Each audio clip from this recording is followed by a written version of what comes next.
কুচবিহার থেকে তৃণমূল কংগ্রেস প্রার্থী 2024 সাধারণ নির্বাচনে বাংলার হয়ে লড়াই করবেন জগদীশ চন্দ্র বাসুনিয়া।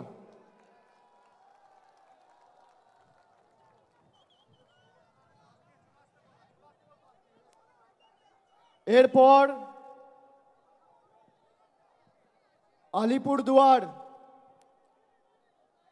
আলিপুরদুয়ার থেকে লড়াই করবেন বাংলার প্রার্থী জনপ্রিয় রাজ্যসভার সাংসদ এবং আলিপুরদুয়ার জেলা তৃণমূল কংগ্রেসের সভাপতি প্রকাশ চিক বড়াইক। জলপাইগুড়ি থেকে বাংলার হয়ে বাংলার বিরোধীদের পক্ষে বা বাংলার বিরোধীদের বিরুদ্ধে লড়াই করবেন নির্মল চন্দ্র রায়, ধূপগুড়ির বিধায়ক। উপনির্বাচনে আপনাদের সকলের আশীর্বাদ নিয়ে জিতেছেন এবং ধূপগুড়িকে মহকুমায় যাতে রূপান্তরিত করা যায় তিনি অগ্রণী ভূমিকা পালন করেছেন। সেই নির্মল চন্দ্র রায় জলপাইগুড়ি থেকে তৃণমূল কংগ্রেসের প্রতিদ্বন্দ্বী হতে চলেছে। এরপর দার্জিলিং থেকে জোড়াফুলের প্রার্থী গোপাল লামা। তারপর রায়গঞ্জ থেকে তৃণমূল কংগ্রেসের প্রার্থী কৃষ্ণ কল্যাণী।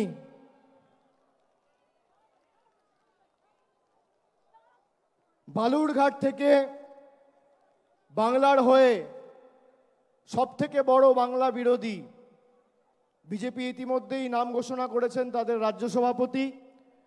আমরা বালুরঘাটের ভূমিপুত্র, লোকসভার মাটির মানুষ এবং রাজ্যের মন্ত্রী বিপ্লব মিত্রর নাম ঘোষণা করছি বালুরঘাট থেকে। এরপর মালদা উত্তর থেকে বাংলার হয়ে এবং তৃণমূল কংগ্রেসের হয়ে লড়াই করবেন প্রাক্তন আইপিএস এবং দীর্ঘদিন মানুষের জন্য কাজ করেছেন প্রসূন ব্যানার্জি।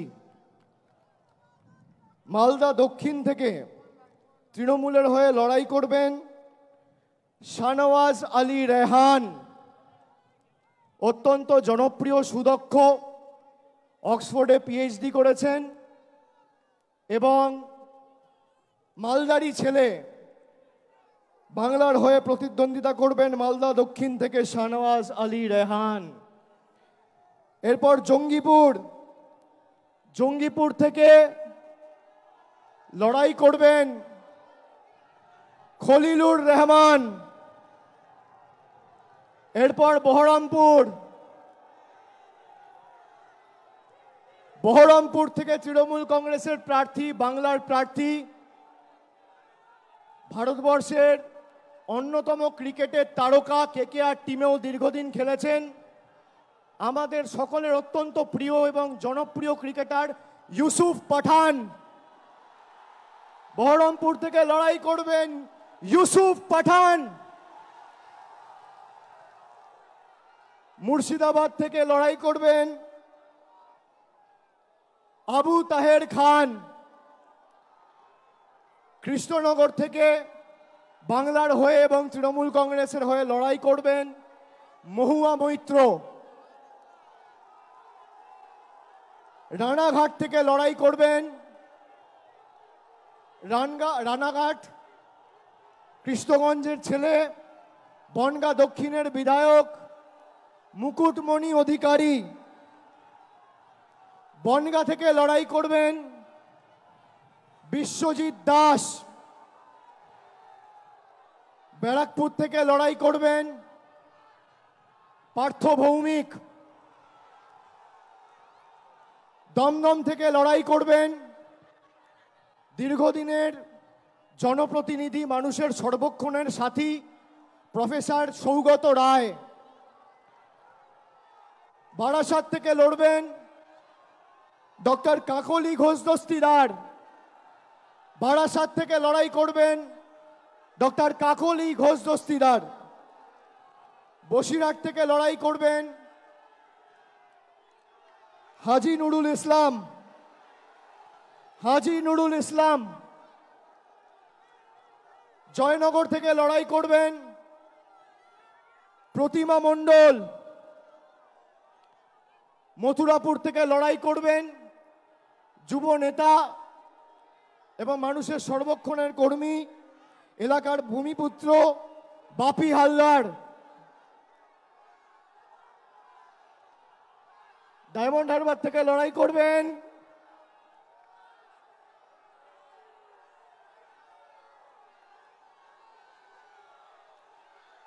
আমি জানি না কে লড়াই করবে, না বললে তো দেখা। ডায়মন্ড হারবার থেকে প্রতিদ্বন্দ্বিতা করবেন আমাদের সাধারণ সম্পাদক অভিষেক ব্যানার্জি।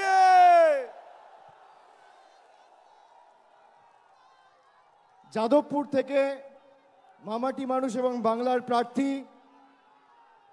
তৃণমূল যুব কংগ্রেসের পশ্চিমবঙ্গের সভানেত্রী সায়নী ঘোষ।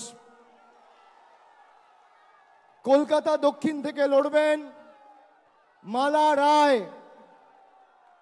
কলকাতা উত্তরের তৃণমূল কংগ্রেসের প্রার্থী, বর্ষিয়ান রাজনীতিবিদ এবং প্রবীণ সাংসদ সুদীপ বন্দ্যোপাধ্যায়। হাওড়া থেকে লড়বেন তৃণমূল কংগ্রেসের প্রার্থী এবং বাংলার প্রার্থী ফুটবলার প্রসূন বন্দ্যোপাধ্যায়। উলুবেড়িয়া থেকে লড়বেন সাজদা আহমেদ। শ্রীরামপুর থেকে লড়বেন কল্যাণ বন্দ্যোপাধ্যায়। হুগলি থেকে বাংলা এবং তৃণমূল কংগ্রেসের প্রার্থী, বাংলার দিদির সাথে বাংলার আরেক দিদি নম্বর 1 রচনা বন্দ্যোপাধ্যায়। আরামবাগ থেকে লড়বেন মিতালি বাগ। তমলুক থেকে লড়াই করবেন, কে লড়বেন? ভাতৃপ্রতিম দেবাংশু ভট্টাচার্য।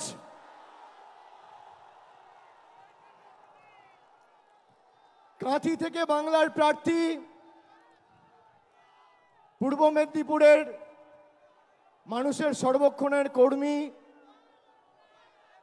ভূমিপুত্র, পটাশপুরের জেলা পরিষদের সভাধিপতি উত্তম বারিক।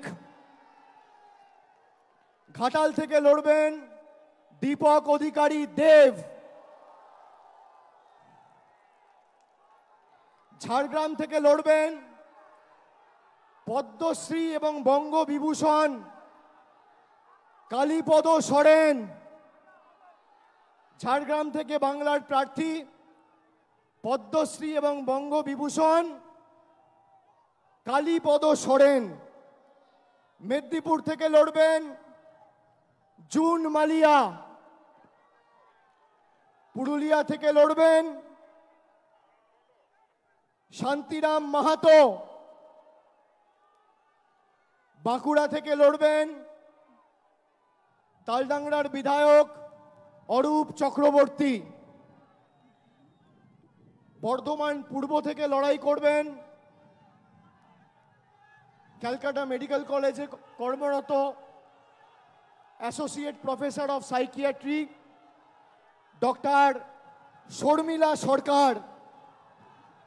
বর্ধমান দুর্গাপুর থেকে বাংলার প্রার্থী, তৃণমূলের প্রার্থী কীর্তি আজাদ। আসানসোল থেকে লড়বেন শত্রুঘ্ন সিনহা। বোলপুর থেকে লড়বেন অসিত কুমার মাল। এবং শেষ বীরভূম থেকে লড়াই করবেন জনপ্রিয় অভিনেত্রী এবং দক্ষ জনপ্রতিনিধি শতাব্দী রায়। আমি সকলকে অনুরোধ করব এই 42 জন বাংলার সৈনিককে আপনারা আশীর্বাদ করে,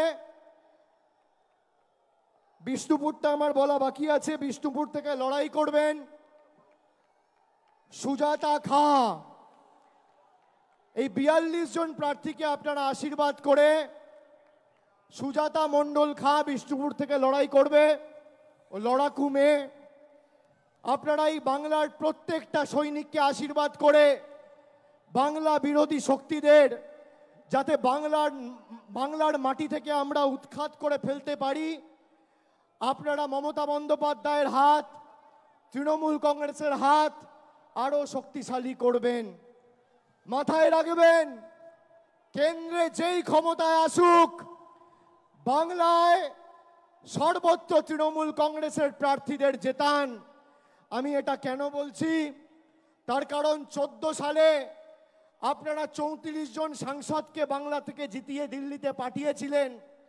নরেন্দ্র মোদী হয়তো ভারতের প্রধানমন্ত্রী হয়েছিল, কিন্তু গায়ের জোরে গাজুয়ারি করে বাংলার 10 পয়সা আটকে রাখতে পারেনি। পরবর্তীকালেও 2019 সালে আপনারা অর্ধেক বাংলা 18টা সংসদ বিজেপিকে উপহার দিলেন। পরের দিন থেকে বাংলার মানুষের জল, কল, রাস্তা, 100 দিনের কাজ সব টাকা বন্ধ। সুতরাং এটা প্রতিষ্ঠিত, বিজেপি জিতলে আপনি আপনার অধিকার থেকে বঞ্চিত হবেন, আর তৃণমূল জিতলে আপনার অধিকার আপনি পাবেন। তাই অধিকারের পক্ষে আগামীর ভোট। আর আমি খালি একটা কথা বলবো, এটা নির্বাচন বা নির্বাচিত করার ভোট নয়, এটা প্রতিবাদের ভোট, প্রতিশোধের ভোট, প্রতিরোধের ভোট, বিজেপিকে উৎখাত করে বাংলা ছাড়া করার ভোট, বাংলা বিরোধীদের ঝেঁটিয়ে বিদায় করার ভোট। আর আজকের ব্রিগেডে বাংলার মানুষ তা প্রমাণ করে দিয়েছে। আগামী দিন তৃণমূল কংগ্রেস এবং বাংলার হাত শক্তিশালী করুন। আপনার অধিকার থেকে আপনাকে কেউ বঞ্চিত করতে পারবে না, যতদিন মামাটি মানুষের সরকার এই বাংলায় রয়েছে মমতা বন্দ্যোপাধ্যায়ের নেতৃত্বে। আমি আরেকবার সকলকে ধন্যবাদ জানিয়ে, প্রণাম জানিয়ে, কৃতজ্ঞতা জানিয়ে একটা ছোট্ট ঘোষণা করব। কিছু সংগঠন রয়েছে, জঙ্গলমহল থেকে শুরু করে কিছু নমশূদ্র, রাজবংশী, মতুয়া ভাইদের সাথে যারা দীর্ঘদিন ধরে কাজ করেছেন, এমন প্রায় 50টি গণসংগঠন আজকে তাদের প্রতিনিধিকে আমাদের এই মঞ্চে পাঠিয়েছে। আমরা সম্মানিত, আমরা আপ্লুত, আমরা গর্বিত, আমরা অভিষিক্ত। এবং তাদের প্রতিনিধিরা এসে মমতা বন্দ্যোপাধ্যায়ের এই লড়াইয়ে, বাংলার এই লড়াইয়ে সর্বস্তরে তাদের কর্মী সমর্থকদের নিয়ে তৃণমূল কংগ্রেসের প্রতি আজকের এই মঞ্চ থেকে সমর্থন ঘোষণা করছে। আমি নামগুলো চন্দ্রিমা ভট্টাচার্যকে অনুরোধ করব একবার পড়ে দেওয়ার জন্য, তারপর জাতীয় সঙ্গীত গেয়ে আমরা আজকের সভা শেষ করব। তার আগে আমি একটু স্লোগান দেব। নিশ্চয়ই।